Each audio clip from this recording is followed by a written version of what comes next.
as Earth resources defines a variety of substances and energy sources that may be found on our planet that are vital to both human civilization and environmental health. Both renewable and non-renewable resources may be generally categorized into these two.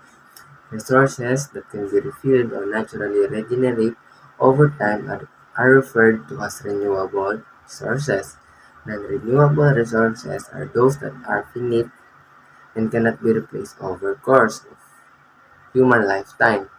To ensure that the Earth's resources are readily accessible to future generations, sustainable resource management is essential.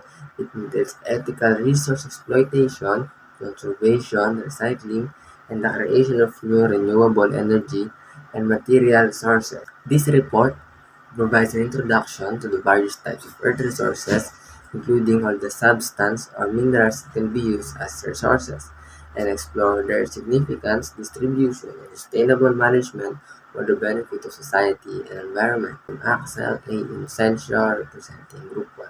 I am Micaela Loreline S. Reyes, your presenter for Environmental and Natural Resources.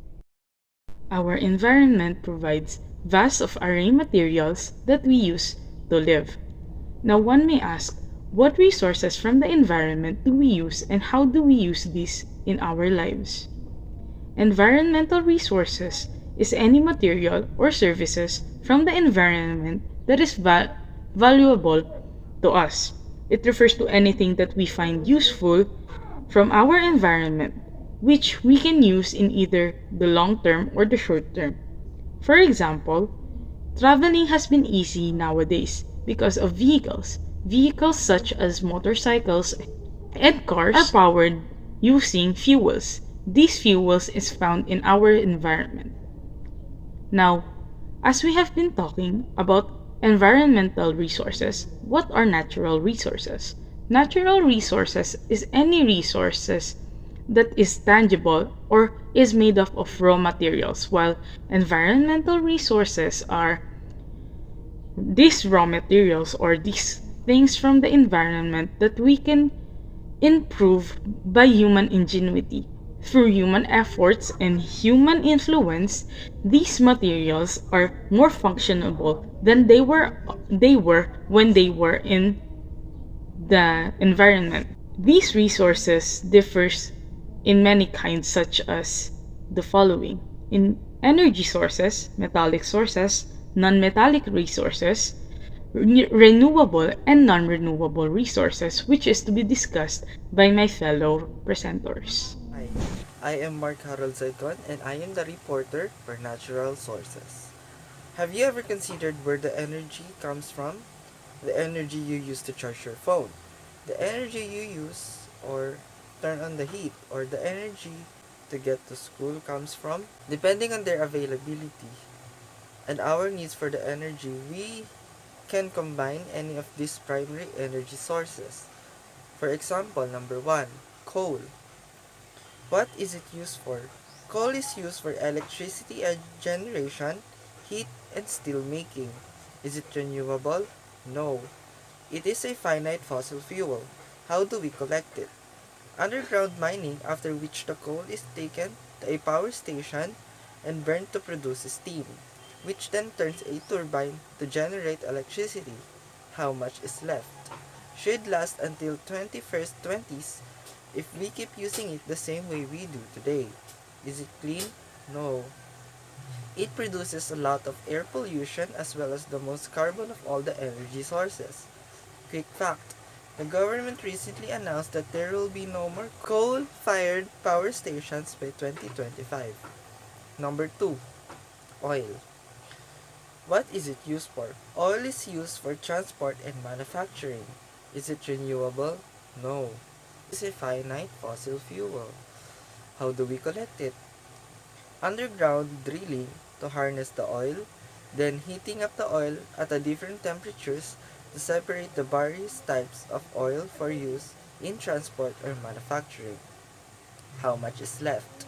The amount of oil that we can produce using today's technology will last until towards the end of this century if we keep using it the same way we do today. Is it clean? No. It emits large amount of CO2. Quick fact. Used to make all kinds of products like medicine, car tires, bubble gum, glasses, and even cosmetics such as perfume and lipsticks. Another example is wind energy. What is it used for? Wind energy is used to generate electricity. Is it renewable? Yes. How do we collect it? Wind turbines are placed onshore and offshore in suitably windy areas. The wind turns the turbines generating electricity. How much is left? We will not run out. Successful wind turbines are dependent on how windy the area is. And the bigger the turbine, the more electricity it can generate. Is it clean? Yes. The only emissions are produced in building and installing the wind turbines as there are with the construction of any station or solar panel. Another example is solar.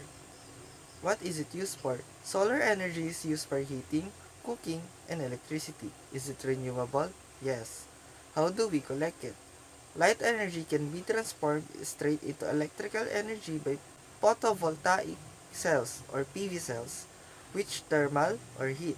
Energy can be used to heat our homes and even cook our food. How much is left? We won't, we won't run out of solar energy, but we need to improve how we collect and store it. However, solar energy can still be collected on cloudy days. Is it clean? Yes.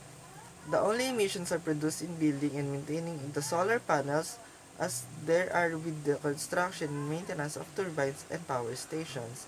Metallic sources. Metals are essential part of our daily lives, and they play essential role in various industries and applications. In this lesson, we will explore different metallic sources, including their extraction, properties, and significance. First is natural metallic sources. Ores are naturally occurring rocks that contains economically valuable metallic minerals. Examples includes iron ore, copper ore, and gold ore. These are mined from Earth's crust through open pit mining and underground mining. It undergoes several steps such as crushing, grinding, and smelting to extract the metallic materials.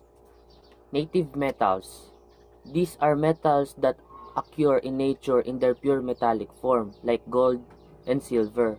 These have been used by humans for thousands of years and were crucial for early civilization technological advancement. Second, industrial metallic sources. Recycled metals. It refers to metals that are covered from discharged product or industrial waste. Recycling involves collecting, sorting, and processing metal containing waste material, followed by smelting and refining to obtain usable metals. Recycling metals help conserve natural resources and reduce energy consumption, and it also minimizes environmental impact. Alloys. These are metallic materials composed of two or more elements, including at least one metal. These are created to enhance specific properties such as strength, durability, or resistance to corrosion. Stainless steel, bronze, and brass are common alloys used in various industries and applications. Significance of metallic sources. Metals are used in building, structure, bridge, and infrastructure due to their strength and durability. Metals are also vital for manufacturing vehicles and airplanes. Metals are essential resources that are derived from natural sources like ores and native metals, as well as from recycled materials. So good day, my name is Jessica Cardenas and I'm here to discuss the non-metallic resources or non-metallic minerals. So what are non-metallic minerals or non-metallic resources? It is the geologic materials that are mined for their commercial value or commercial use, but are not fuel and are not sources of metals or metallic elements or metallic minerals. Individually and in aggregate, the significance of non-metallic minerals, commodities in our lifestyle and economy cannot be overstated. So, because they do not contain any metallic elements or any metallic minerals, non-metallic minerals are typically found in sedimentary rocks or others and young folded mountains. So, what are the examples of non-metallic resources?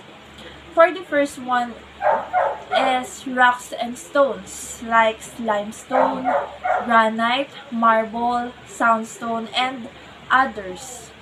For the second one is industrial minerals like clay, kaolin, gypsum, silica, sand. And for the third one, construction materials like cement, sand, gravel, bricks. In addition is fuel minerals like coal, oil, natural gas, and others. And lastly is gemstones and precious minerals like diamonds, emeralds, and quartz. That's all. Thank you. Good day everyone, my name is Jax Daniel M. Omeres and now we're here to talk about some common uses of natural resources. So we all know that natural resources are meant to support lives and also meant for the promotion of economic development. And some common uses of these resources include agriculture and forestry, where natural resources such as fertile soil and sunlight is needed for agricultural production, and that the forest serves as the habitats for wildlife. Next is water supply.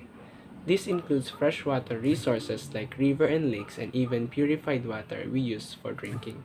And as for the purpose of livelihood, the most common is fishing as our seafood resources and industry as well as aquaculture operations. And there is what we call the energy production, where we use natural resources like fossil fuels, natural gases, and renewable sources like solar, wind, hydroelectric, and geothermal power that generate electricity to power our homes and transportation systems. Next is mining and extraction. These include minerals and precious stones extracted below the Earth's surface that serve as raw materials for various manufacturing and electronics. And even on the surface, we use stones, sand, and gravel for our construction projects for buildings, roads, bridges, and other infrastructures.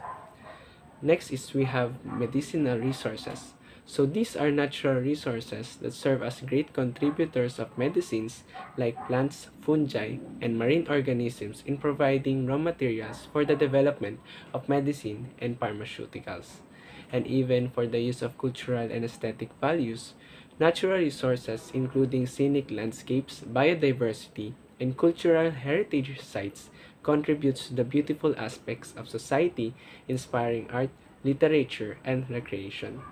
So we discovered that natural resources is not just about plants and animals or lands with some value, but also gifts that ensure the sustainability of mankind that will last for future generations only if we do our part as good stewards. Thank you. Hello everyone, I am Laila Marie Abanto and I am here to discuss to you what are the non-renewable and renewable resources. Natural resources are materials or things that people use from the earth. There are two types of natural resources. The first are renewable natural resources. They are called renewable because they can grow again or never run out. The second are called non-renewable natural resources because these are things that can run out or be used up. They usually come from the ground. Renewable resources are the ones that can grow again. Trees are a good example. If cut down, they can regrow from seeds and sprouts. Animals are another example. Baby animals are born and grow up. They replace older animals that died. Trees are one of the most useful renewable natural resources. We use trees to produce almost 8,000 different things. Wood is used to make the most out of these products. Tree wood is in our homes, furniture, paper, and on and on. Tree chemicals are also used to produce things like rayon cloth, food, medicine, and rubber. Lastly, air and water are renewable natural resources too. They don't regrow like trees or have baby like animals, but let's talk about non-renewable resources. Non-renewable resources are found in the ground. There are fixed amounts of these resources. They are not living things and they are sometimes hard to find. They don't regrow and they are not replaced or renewed. They include the fossil fuels we burn for energy like natural gas, coal, and oil. Minerals used for making metals are also non-renewable resources. Non-renewable resources are things that take longer than a person's lifespan to be replaced. In fact, they can take millions of years to form. Fossil fuels such as oil, coal, and gas will not last forever. They are non-renewable. People are trying hard to find new fuels that are clean and will provide the power that we needed. Wind, solar, and hydrogen power are renewable resources that offer hope to the future. All natural resources should be used wisely. We must conserve natural resources. Conserve means to not use up, spoil, or waste things. This is especially true for the non-renewable resources. Thank you. Hi, ako po si Vincent Ray Virginisa, reporter from Group 1. Ang napunta po sa akin topic is yung conservation and recycling. So una, ano nga ba ang conservation? Ang conservation ay ang paggamit ng maayos at responsable ng mga likas na yaman. Kabilang na dito ay ang pagbabawas sa paggamit ng hindi renewable na yaman tulad ng langis, gasolina at iba pang fossil fuel. Next is yung recycling. Ang recycling naman ay ang pagbabalik sa karaniwang gamit ng mga materyales para maiwasan ng pollution at mga basura. Itong dalawa ay nakakatulong sa atin para hindi masira ang ating kalikasan at ang ating mundo. Yun lang po.